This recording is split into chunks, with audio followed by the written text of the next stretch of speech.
think we're good to start, pending when others join.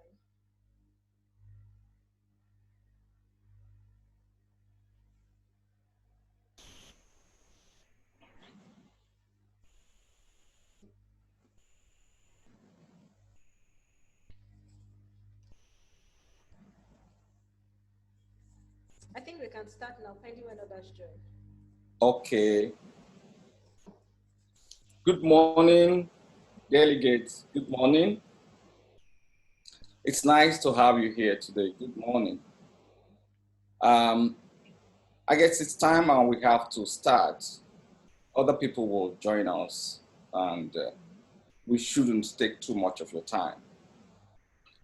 My name is Olugbenro Oyekon and I will be the one presenting for today's workshop. And my colleague, Jumi Oguzie, will be the host.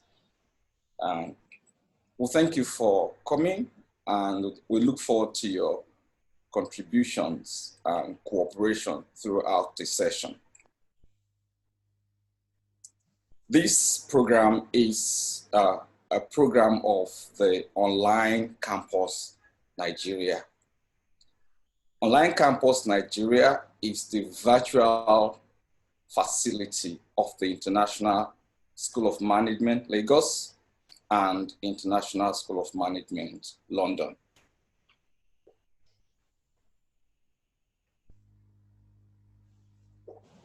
Today, the title of the theme of our workshop is Future-Proof Strategy for Learning and Development, designed for not only learning and development professionals, but also HR managers, HR officers, managers generally, owner managers, and people who are responsible for managing other people, including how to learn and how they develop in workplaces.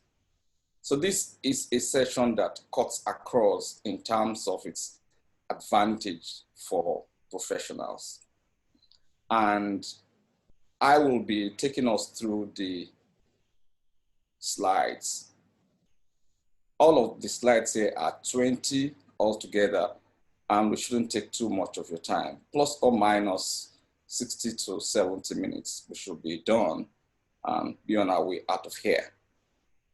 My name is Olugbenro Oyekon, like I said, and I'm the lead instructor for Online Campus Nigeria.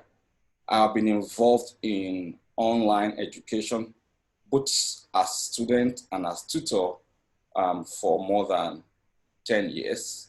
And I learned universal design for learning at the professional postgraduate level at the Harvard Graduate School of Education in Boston. So today, this is the agenda for our discussion.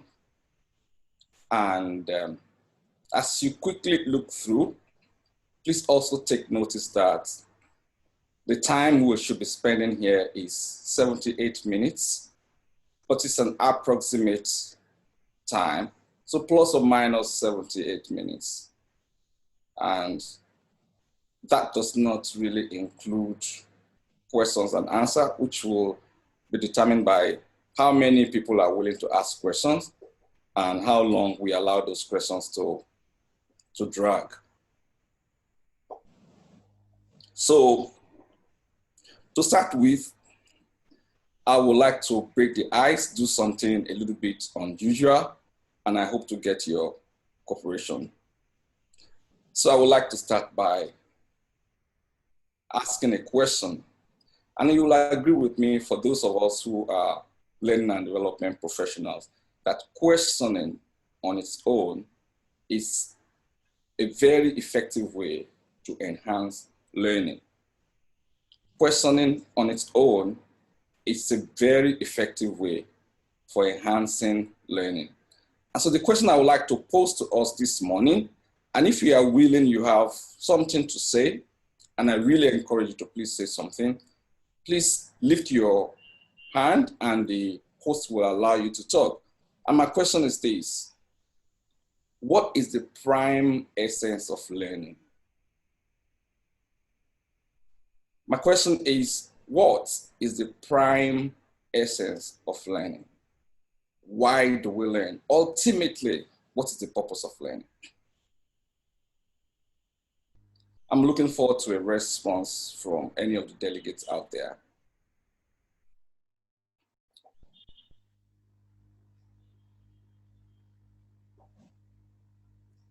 I really count on your contribution. What is the prime essence of learning?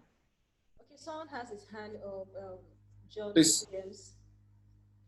Okay, please just unmute the person and let John Williams. What is the prime essence of learning? Good morning, Mr. Oyeka. Good morning, our host.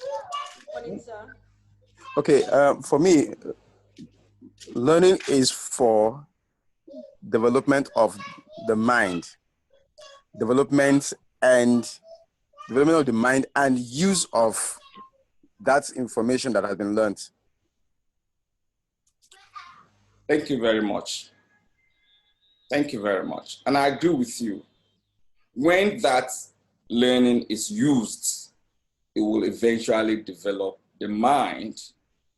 Not only the mind, but it will develop the totality of the individual and its environment. Because by its development, its environment is also affected. Thank you very much, Mr. Williams. What is the prime essence of learning? If there is no other contribution, we will move on. Okay, thank you very much. Now, I go to my next slide. And in this slide, I dare say, and I say it without the least, any fear of contradiction, that knowledge, what we call knowledge, is entirely useless. Knowledge is a useless thing until it is actioned. So I'd like to have discussion with us this morning. And for most of my illustrations, I will be referring to the local learning and development markets in Nigeria. The rest of Africa, but my focus will be more on Nigeria. So this is the problem. The foundation for learning and development objectives is very faulty because most of the time it is for the sake of acquiring certificates and at best just for the sake of knowing, so that when you stand out, you can tell people, I know this and I know that. This does not apply to only individuals, but even corporate objectives. When this faulty foundation begins to have effects on business development, a lot of managers do not remember to trace it to the foundation. Knowledge becomes entirely useless when its founding objective is just to know and to show for it that I know it by certificate or by any other credential.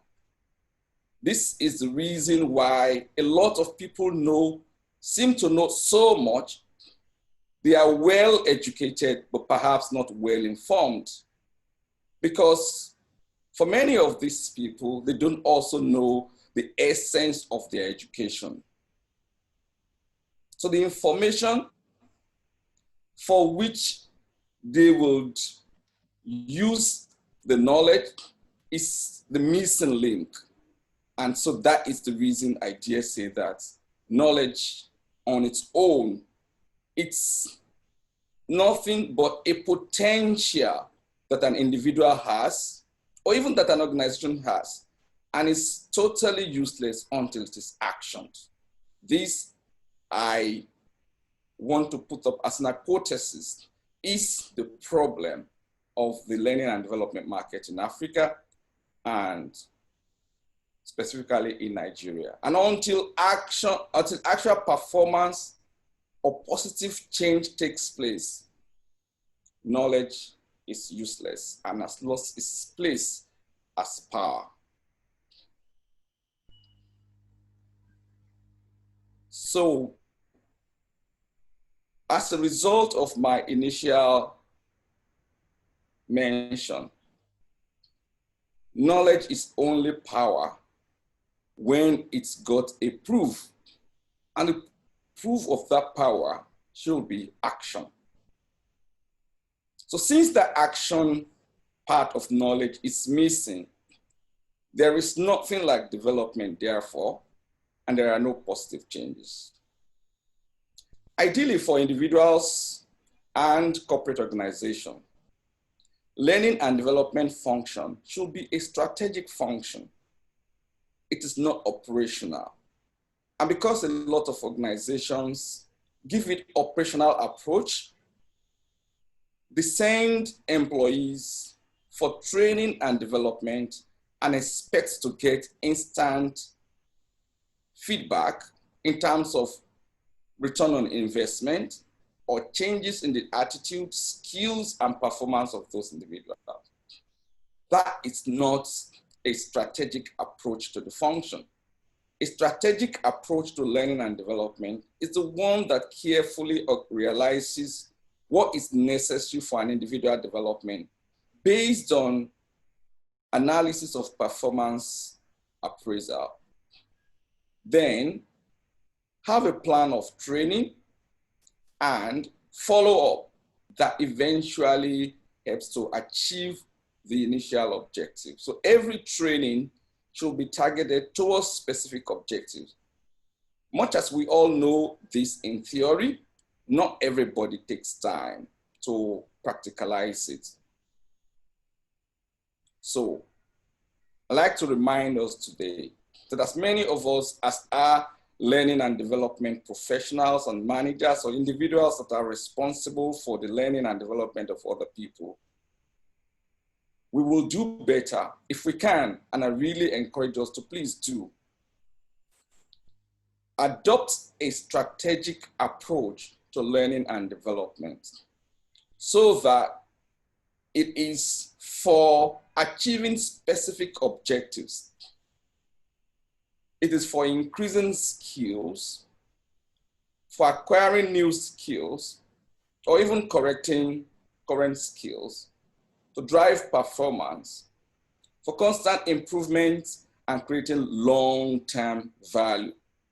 One of the reasons why it's difficult to compute return on investment on learning and development is because it's meant to be a long-term valuation process.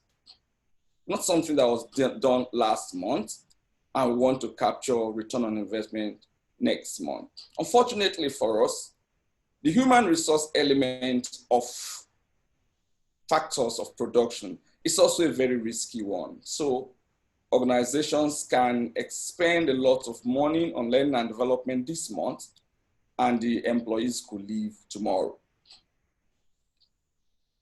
Notwithstanding, it does not necessarily mean that that investment has been lost. I'll give an example of how such investment comes back to organizations who spend on learning and development. When your employees are well trained and are able to convert the training to action, whether they stay in your employment or they go out, they are still a source of value addition. When they go out and they use that skill for other organizations, it goes down on record that they obtain that knowledge and ability to act from your place. And as many as your employees who leave your service after you have trained them and they are able to use that training, they represent ambassadors of the organization, and they allow information to filter out there the quality of individuals and professionals you have in your service. That comes back to your organization in form of other businesses or opportunities. And that also makes significant impression in the market in terms of competition or how competitors view your organization. So whether your employees stay or they don't stay, after you have trained them, your return on investment can still be computed on a long-term basis. And this is what HR professionals and learning and development managers need to realize and figure out the most practicable way of computing return on investments on learning and development.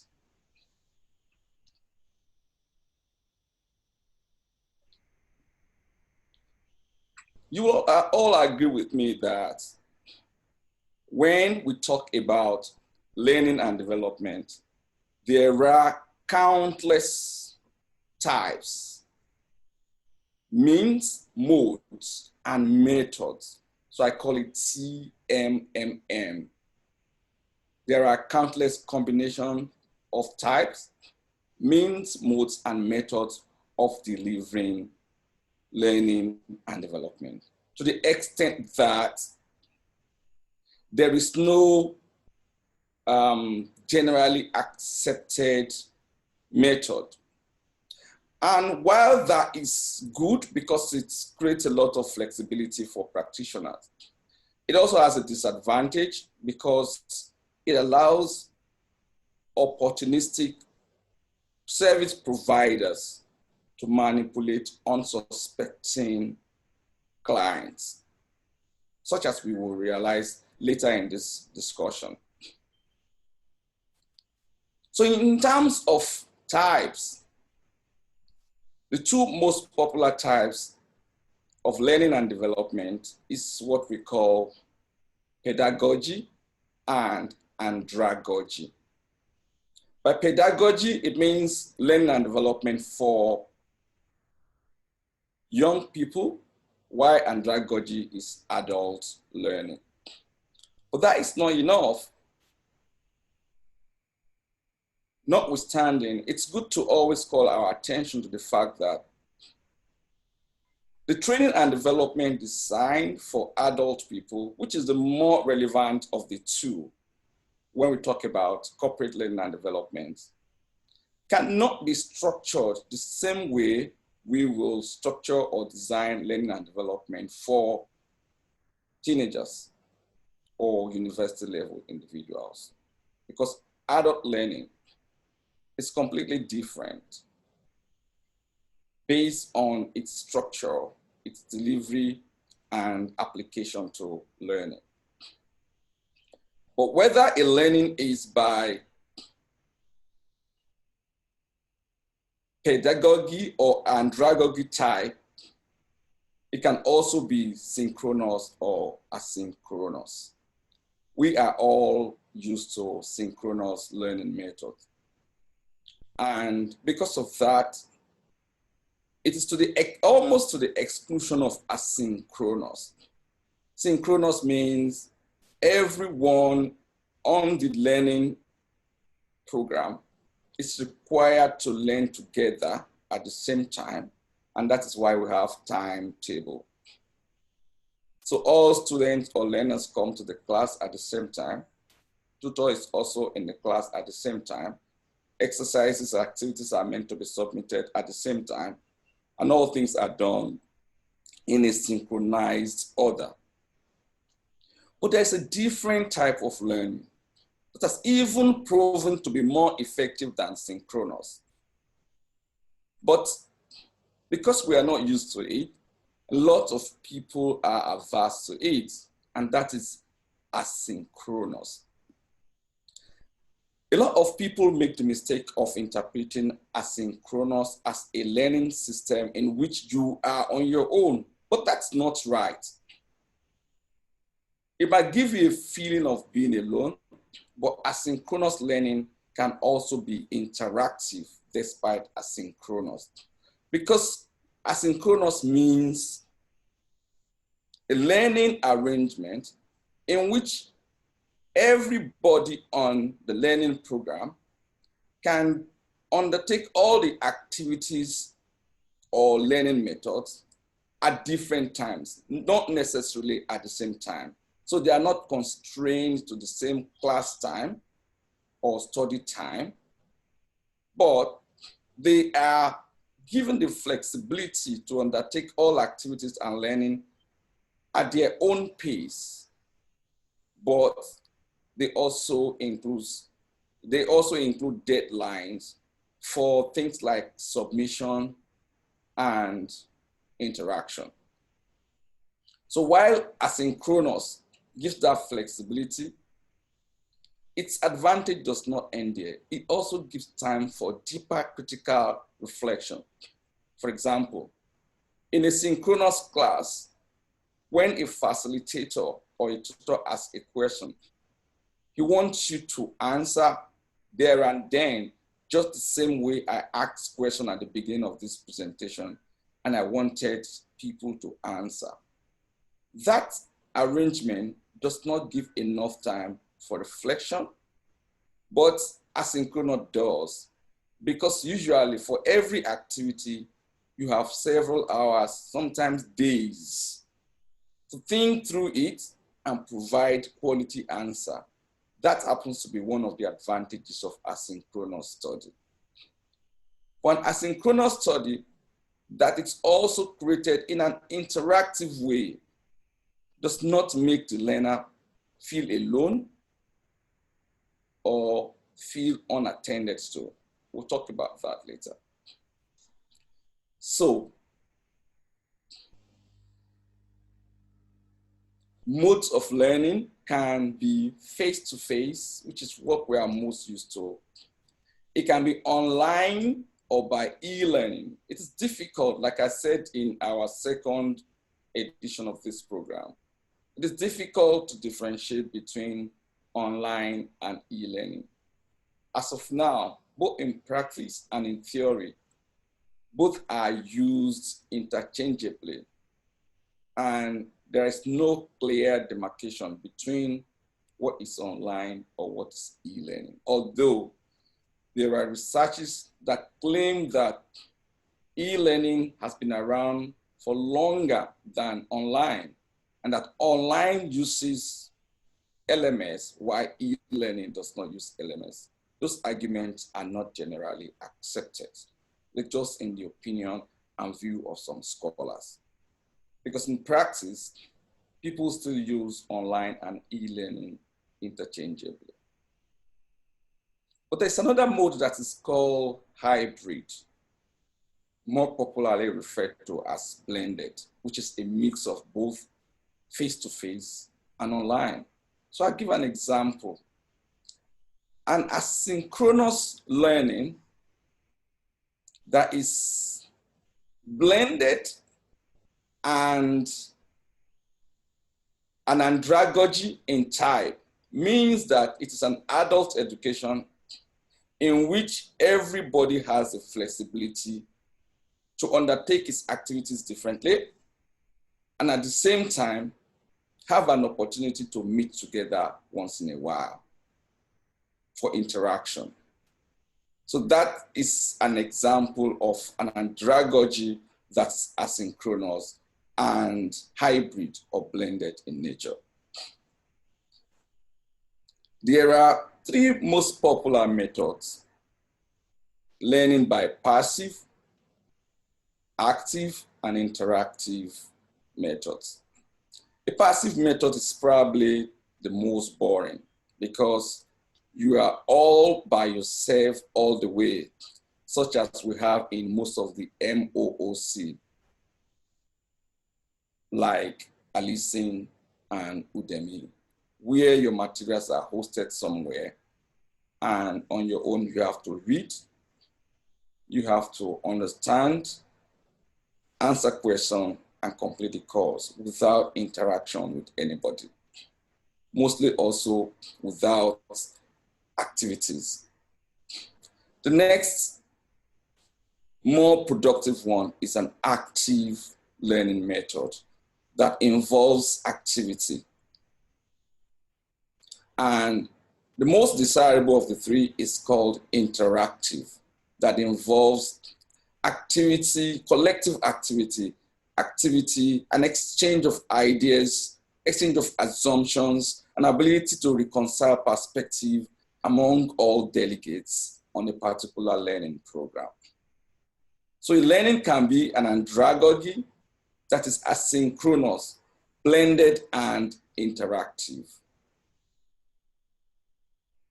And that sounds like, in terms of learning and development, that sounds like a very good combination and a learning and development arrangement that will be effective.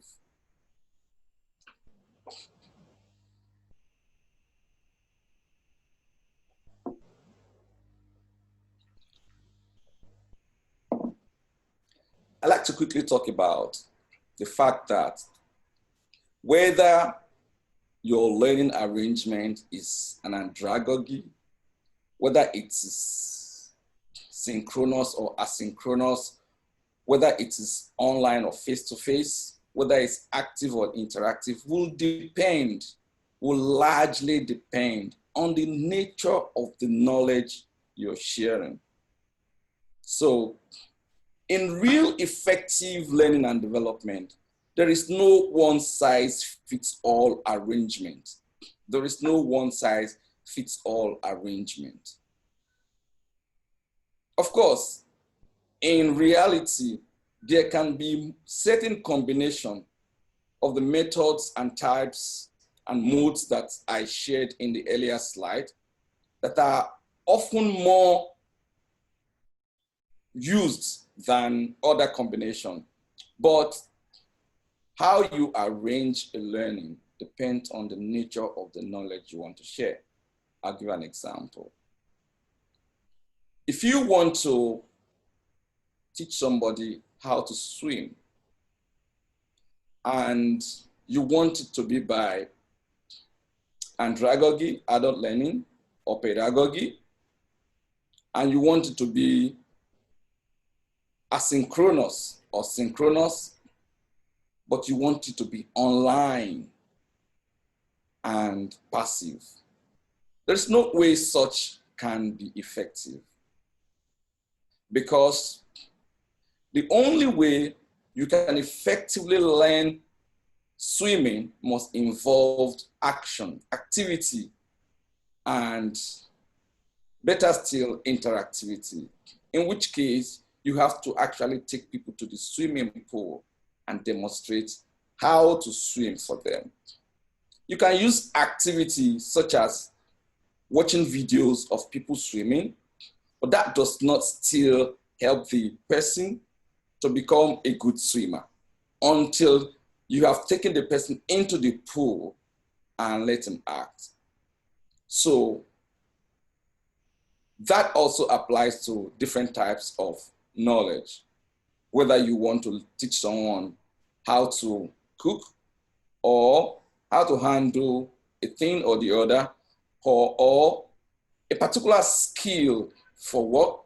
Everything will be determined by the type of knowledge that is required. That is what will inform the method to be used, the type, and the design of the instruction and the arrangement. So that it's very, very important. The real problem in most cases is that there are a lot of providers in the market, and by market, I'm talking about local markets here in Nigeria. People don't understand this reality. And when there is a mismatch between the type of knowledge you are trying to make available to learners and the method you are deploying, right from the onset, there is a problem. Except whoever is designing the instruction takes time to understand the type of knowledge in terms of the content of information and the practicality of the information itself, you will not be able to determine the best way to structure learning. And that is also another big problem, apart from the fact that people in a local market don't realize that the founding objective for learning and development in most places, which has become more of certificate and show off makes learning ineffective. The situation becomes worse when the training provider does not understand the right method, type, or media of instruction that is ideal for a particular type of learning or knowledge. So the issue becomes even more complicated. So whether you want to teach purely theory, that's what you want the person to learn, or you want specific skills, whether soft skills or vocational skills, if you want to teach science or arts or social science, if you want to teach law or IT, all of these types of knowledge will be well taught, will be useful and actionable depending on how you structure, what type of learning you choose, what method, what means, and mode you deployed. Different combinations are going to be effective for the different types of knowledge. And this is an important part of learning and development for practitioners and managers to understand. In terms of delivery designs and method,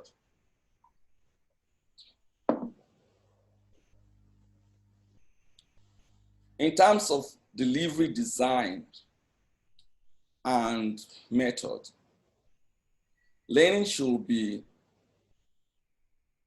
designed as one or a combination of all of the followings.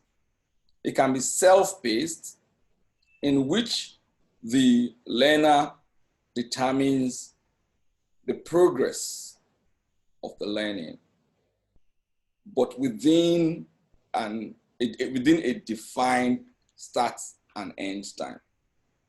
If the definite start and end time is not put to it,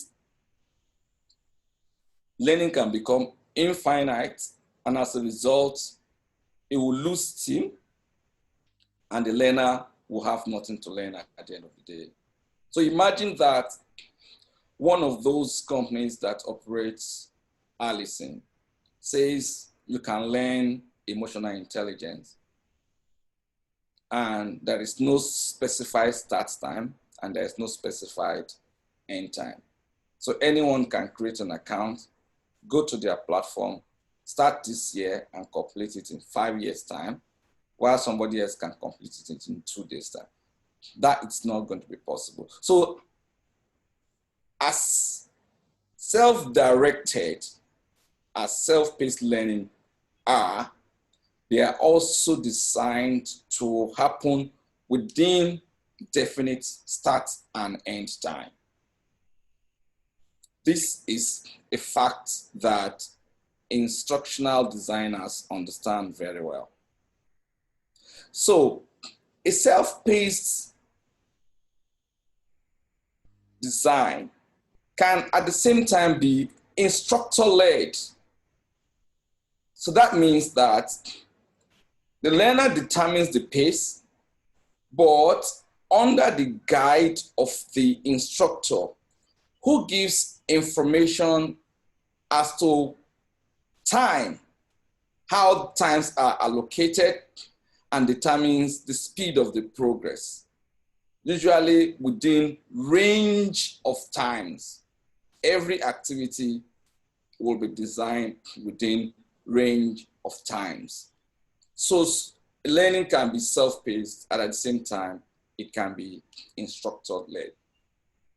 It can be self-paced, instructor-led, and at the same time, computer-aided. When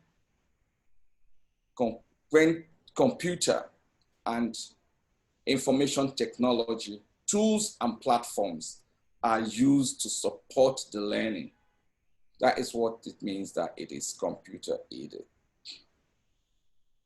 It can be pre-recorded, such as sending a copy of today's presentation to somebody who did not come to this workshop and is still able to learn what all of us learned and discussed today.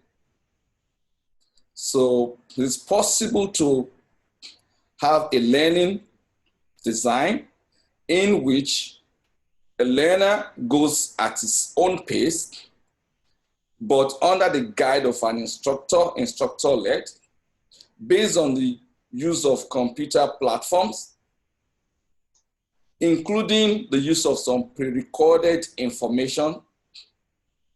At the same time, a part of it can be online and real-time, such as supporting the use of an LMS with live virtual webinar.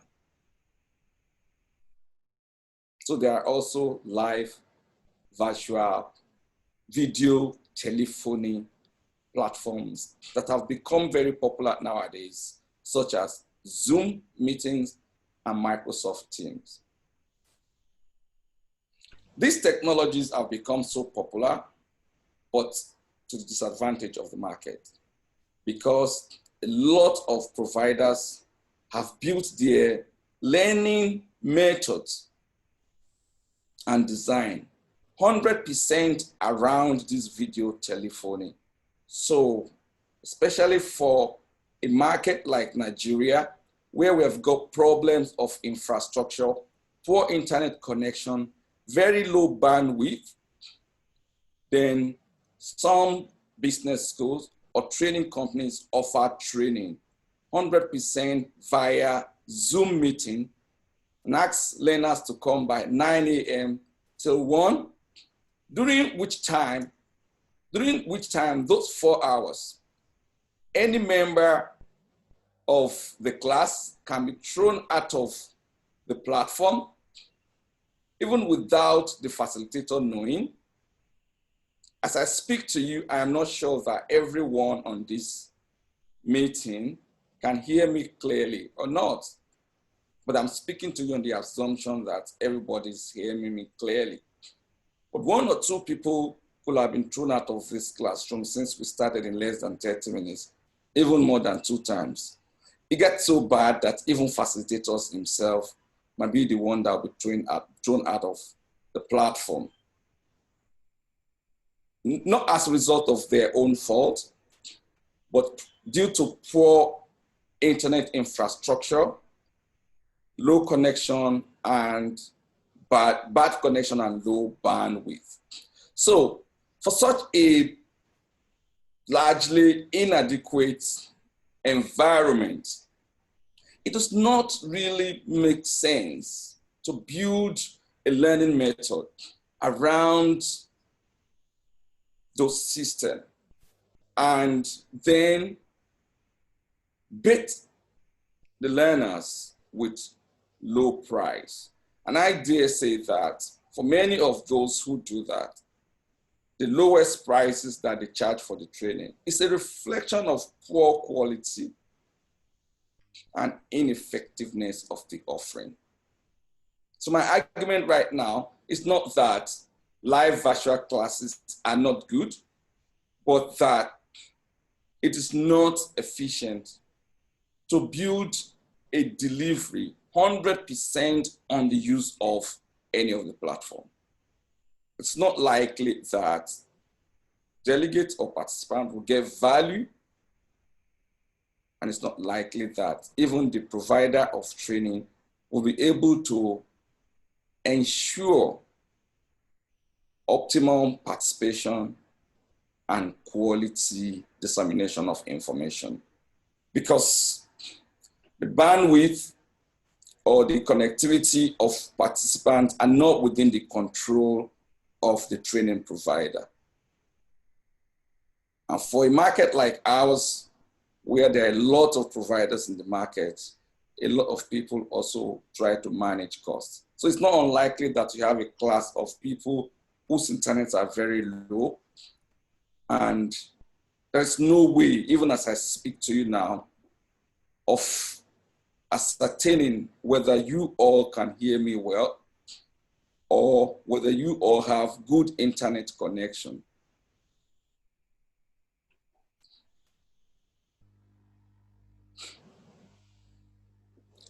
It is used, multimedia is used in support of modern day learning and development, mostly to the advantage of the process. So they include emails, publication. Even our textbooks have become multimedia because they are available in print, in soft copy, in a whole lot of different versions that we can access them. So the use of this multimedia to support learning has made the system more robust, system of learning more robust, has brought a lot of choices to trainers and teachers with which they can enhance the exchange of information. And it has also enhanced the inclusive offering of learning and development, because psychology research shows that different people prefer to learn in different ways.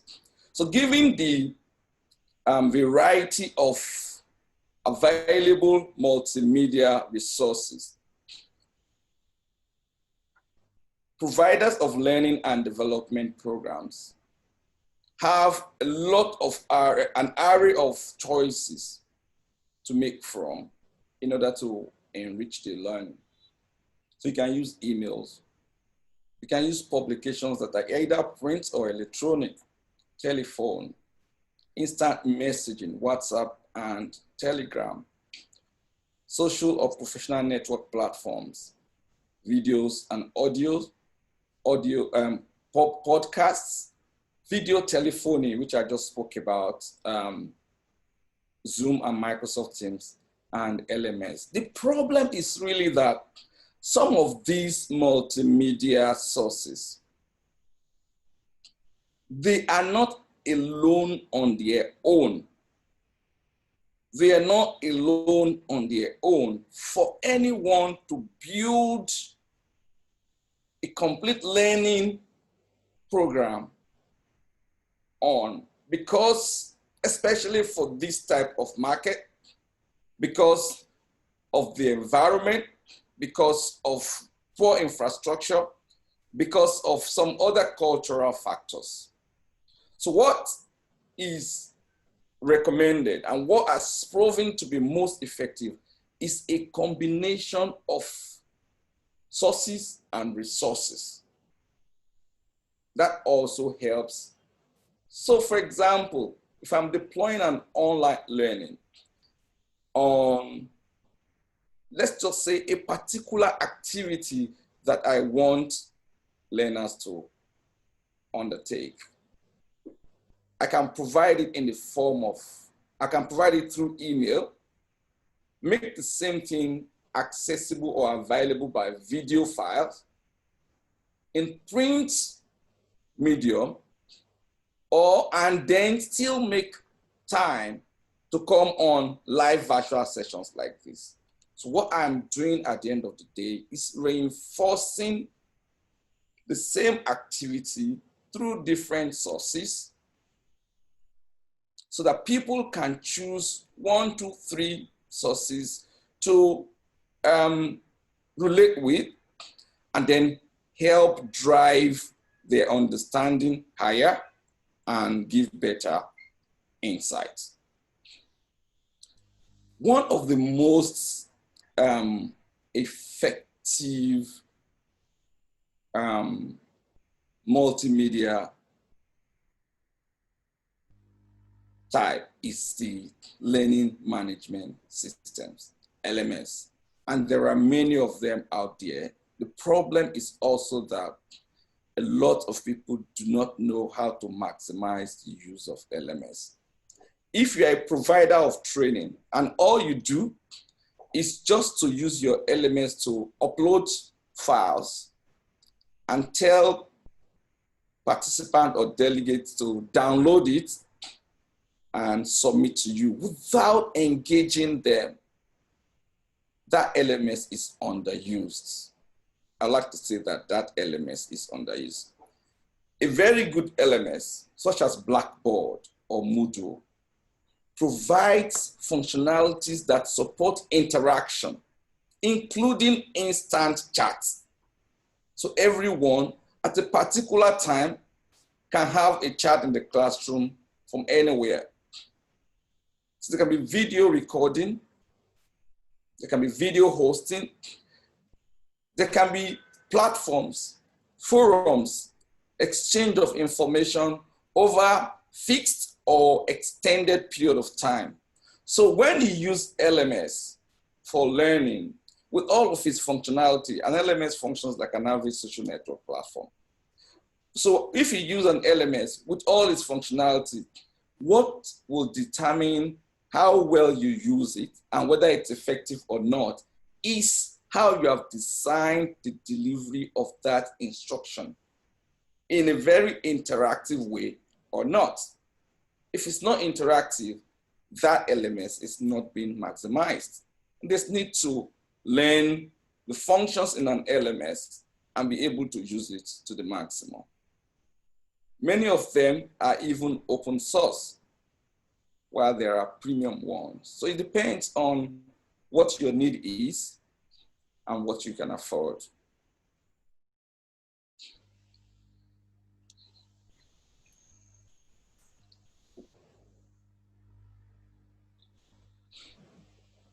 Based on the information I've shared over time and the ability of these technologically designed platforms and sources and resources, there is an emerging, in fact, fast and vastly emerging area of education called universal design for learning. Universal design for learning, it's a system that teaches provider of education how to use a combination of materials, different sources, platforms, and methods to engage learners in a way that nobody is left behind. So that combined sources make it inclusive, and you can make provision for different peculiarities in one classroom. So there are people who have short attention span. There are people who are comfortable with videos. There are people who are comfortable with reading text. There are people who are comfortable with case studies. There are people who are comfortable. So you can design the same learning with multiple sources and methods in order for it to appeal to a wider audience. And that is what is called universal design for learning. It is inclusive, it is multimodal, it's student directed because it is based on peculiarity of different students. Usually it's activity based, uses a lot of multimedia. It's resource diverse and includes mixed methodology. There's a lot of exchanges that makes it interactive. It can be based on, it can be designed as individual or group level, and it includes a lot of collaboration. Now, I like to argue that until now, what we have taught, how we have taught, and the philosophy of learning and development has been based on the assumption that there is the existence of an average learner, that this is the ability, this is the learning ability, this is the mental ability of an average learner. And so a lot of learning resources A lot of lecture notes are prepared based on that assumption, the assumption of an average learner. But that assumption is faulty. The concept of an average learner in reality is difficult to achieve because every one human being is unique. So there's nothing like an average learner. And here we are, because of innovation, because of the pace of technologically driven information innovation, we have come face to face with the future we have always talked about. That future has been here with us. A lot of us in this world may not have known it, but I think COVID-19 pushed us to the limit. We are still face to face with that future, but a lot of people are afraid to embrace it. And that future I'm talking about is online learning. There have been researches that have argued, and many of them are out there, plethora of studies that show that in reality, and based on certain type of knowledge, face-to-face online is not better than, face-to-face learning is not better than online learning. So while the argument is still raging out there, there are professional experiences. And ask people who have done online degrees with serious business schools all over the world, and they will tell you that you probably learn more through a well-designed online program than through a face-to-face program. Again, depending on the type of knowledge that is shared, depending on the ability of the individual also. Because the real source of fear and inertia is in the learners themselves, who find it difficult to interact with technology that should have made life easier for them. Whether they like it or not, everything is moved and nobody's waiting for us. That future is here. Learning by online means is going to take over more than 50% of learning in the whole world. And that is the reality we need to cope with. It's a very good system because it lets us treat each learner as different and to design learning that is fit for purpose and achieve the same learning outcome despite different methods. So that is education or learning and development, breaking bounds, embracing endless possibilities for people to express themselves. By people, I mean learners, and even for the tutors also to express themselves. So the opportunities are really boundless, especially with the introduction of artificial intelligence. Things that will happen in education, including augmented reality.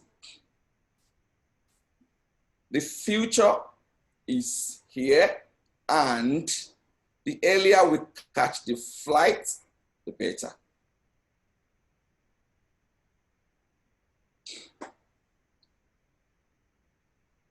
So, what I have been talking about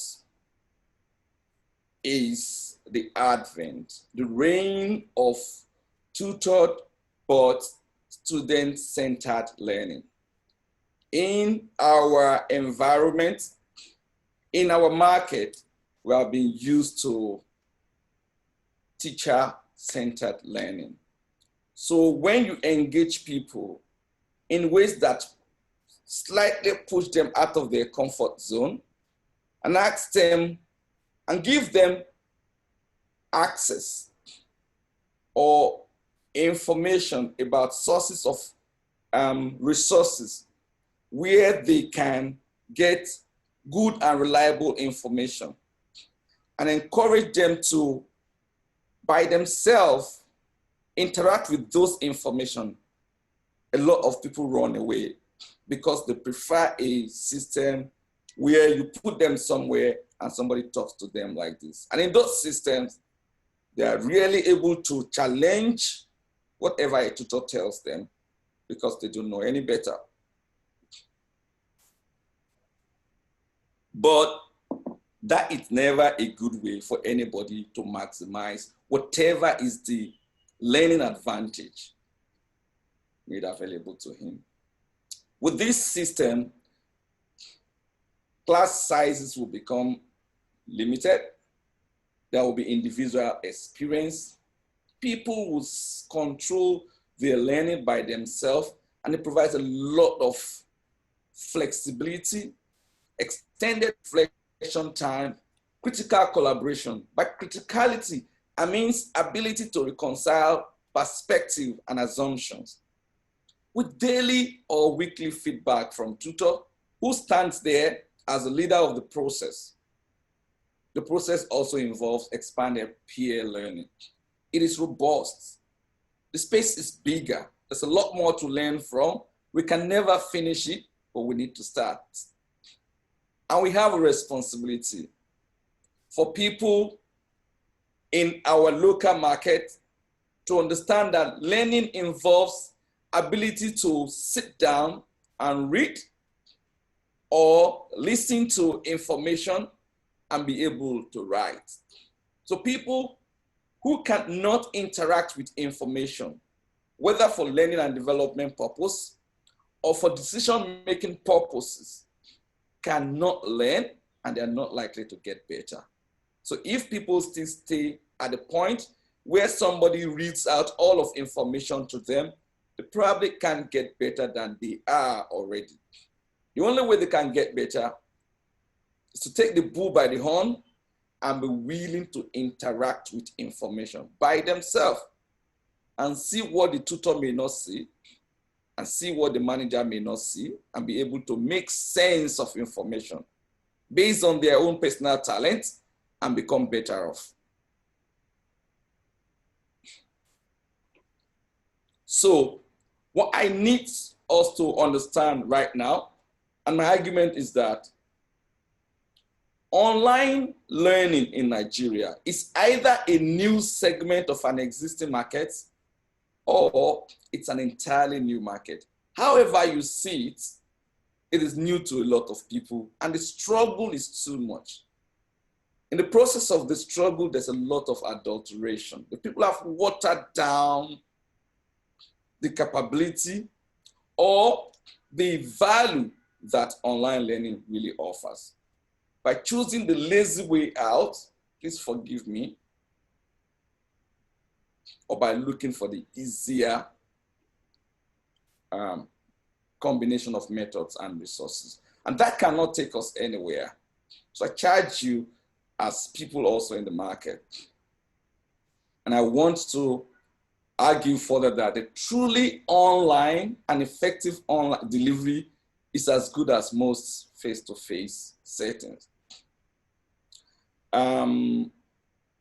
Design and delivery methods are entirely different between face-to-face and online, but those design and delivery methods, they are not limited to the use of video telephony, which most people call live virtual classes, which is also what a lot of people have decided to be using.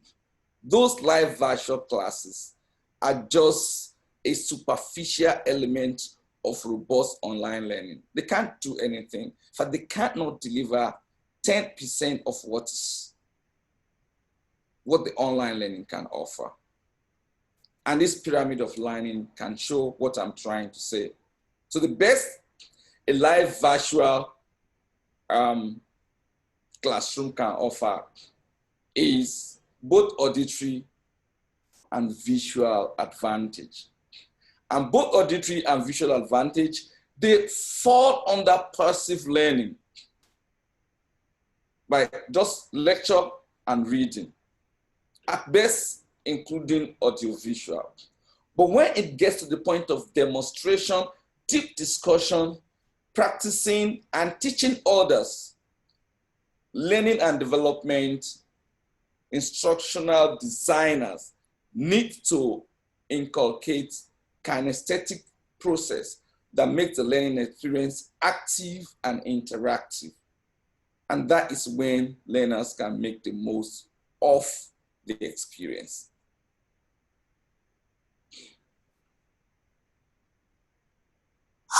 I want to show us this presentation. Everyone, please give your attention to Alan. Can you guys hear me? Okay, cool. So I decided to do my presentation book right here because Alan, we didn't seem to catch any of that.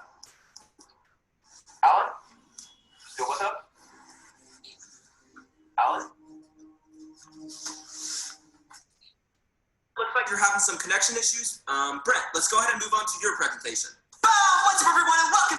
So I'm sure that we can all agree that there's a lot of problems with online classes. And today we're going to be showing you guys some of the main problems that we've noticed with online classes. Before we begin, be sure to go down below and give this video a like, and yeah, let's jump right in. All right, everyone, welcome to your first day of online class. Now, when I call your name, click the space bar so I know your presence. Andrew? Lexi? Alex? Very good. Why can't you guys pay close attention like Alan is? He is taking notes, he is paying close attention, and he actually makes me feel like he cares about what I'm saying. Everyone should take notes from Alan. Look at him. Now, I want us together to try to grab knowledge from this class. I want us to grab this ass. I used hand sanitizer to kill all the germs. Someone actually gave me a whole dozen of hand sanitizer. So if you're out, don't be afraid to ask me for some. I killed someone. Be afraid. Alan, what is the sixth noble gas? I don't really know a lot about noble gases, but I would say that it probably... Alan, we just saw you blink. Your screen is not frozen. Alan? Alan? Alan? Alan? All right, I'm going to give everyone a quick second to write this down. Okay, moving on to calculating circumference of the sun. The sun is the star center close to the sun. It has internal convection that generates magnetic field via a dynamical process. By far, most important source of energy for life on Earth, approximately 1.3 million times. Would anyone care to explain how every single person got a 100% on the last exam?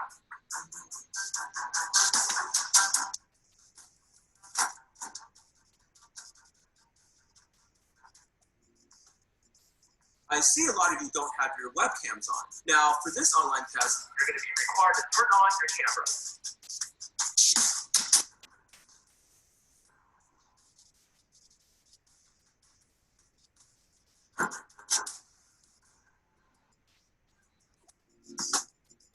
Many consider plasma to be a state of matter. Alan, I feel like you're not paying attention. Could you please put your phone away until I'm done with my lecture? I mean, what are you going to do? Take my phone away from me?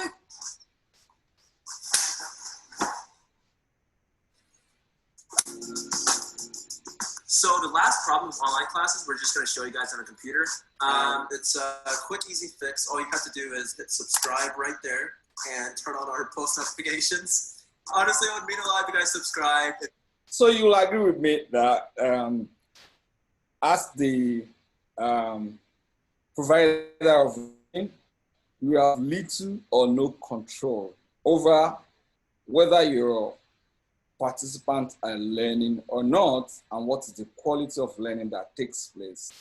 So even if you charge 1,000 naira for a course, it still doesn't give you the confidence that you did the job as designed by you, because you designed it based on a system that is not within your control, like on a system that's only for support purposes. So it's not enough and cannot be enough. And when I compare the position we are in Nigeria as per virtual online classes with some other countries like US and UK, we are grossly disadvantaged. We have regular power interruption, we have bad internet connection, low bandwidth, lack of control and quality assurance. There's noise, there are distractions and self-indulgence on the part of both the teacher and the learner, the high cost of fiber optics subscription, and you're not going to send modem to your learners. They also come with technical glitches due to poor infrastructure. There are also cultural nuances. There's a lot of difficulty due to low rule of law jurisdiction and lack of data protection. So if we're using video telephony, Zoom and Microsoft Teams or whatever it is, as part of learning arrangement, they need to be used as a support. The interactive elements, qualitative interactive elements of the learning needs to take place via another arrangement that gives peace of mind and assurance of quality learning. And that will depend more on how you arrange the design of the instruction than on any type of platform or equipment. It is the arrangement that determines quality and effectiveness. It is not how much you paid for the platform or any access. When you understand the learning and you also are able to use the functionality of the platform very well, you will know what to combine in order to maximize the learning. So for a learning to be truly effective by online means, the mode and medium notwithstanding, the quality of resources, design of instruction, and dynamism of delivery are the most important factors. Please take note of my point number 2, the bullet point number 2 on this slide. The mode, the medium notwithstanding, quality of resources, design of instruction, and dynamism of delivery are the most important factors. Are the deliveries designed by someone that's truly dynamic, that understands the nitty-gritty of the subject matter and understand the objective of the learners and can go all the way out in a very passionate way to give almost individualized experiences to the learner and make sure that at all costs, by all means, they're able to combine resources and methods to the extent that learners truly learn and they get value for whatever has been the consideration that they made for the learning. But from my 10 years experience learning online and teaching online, I can argue that truly online offering is rich, robust, and very effective when instructional design is robust, when the multimedia resources are right, when the processes are correct, and when the attitude of the tutor towards learning is adequate for the level of support that is required for an average learner. Most of these descriptions that I have been trying to explain, they are called participatory action learning and action research method, PALA. They're the best method and used by most discerning providers and their clients. They take time and effort to develop and administer, true, and that's why they are not cheap. They are very effective and they offer quality online courses, which are rigorous, interactive. They're tutor-led based on weekly or daily feedbacks. Research has shown that they are probably more effective than some of the traditional face-to-face learning. And they give feedback on the go, and there's measurable real learning. At least since March till now, and even before March, since 2015, as a people and as an institution, we've been in this space, and with all confidence, we're sure of this claim. They are more ideal for corporate objectives than any of the popular offering we have in the market right now. I'd like to talk about the importance of blended mode and the relevance of rigor. Any learning that is not rigorous in terms of its method, and you cannot measure learning or the quality of learning, whether it's asynchronous or synchronous, it's not going to be effective. And by the way, I need to let you know that it's possible to combine asynchronous with synchronous learning, depending on how you arrange it. It's possible. There's a lot, endless possibility, like I said before. Well, I'd like to thank you. I've used 70 minutes so far. And I finished like 8 minutes earlier. I'd like to thank you for listening. And I hope that you will attend our next edition. And I hope that you took one or two things from the discussion so far. So at this point, if you have contributions to make or questions to ask or concerns to express, please lift your hand so the host will unmute you and we can take the next 10 or 15 minutes for questions and answers. Thank you very much.